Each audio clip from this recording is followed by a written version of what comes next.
অসমীয়া চলচ্চিত্ৰ জগতত পুনৰ খলকনি সৃষ্টি কৰিব নেকি এটা সময়ৰ জনপ্ৰিয় অভিনেতা আকাশদ্বীপে।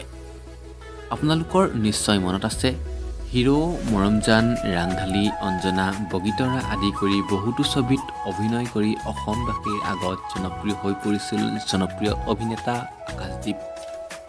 কিন্তু অভিনেতা আকাশদ্বীপৰ ফেচবুক পোষ্টত চালে এনে অনুমান হয় যে তেখেতে পুনৰ উভতি আহিব চলচ্চিত্ৰ জগতখনলৈ। অভিনেতা আকাশদ্বীপে ফেচবুকত শ্বেয়াৰ কৰিছে কেইকপিমান ফটো আৰু ভিডিঅ' আৰু তেখেতৰ অভিনীত এখন ছবি বৰ্তমান কাম চলি আছে। ছবিখনৰ নাম হৈছে ৰাম অৱতাৰ।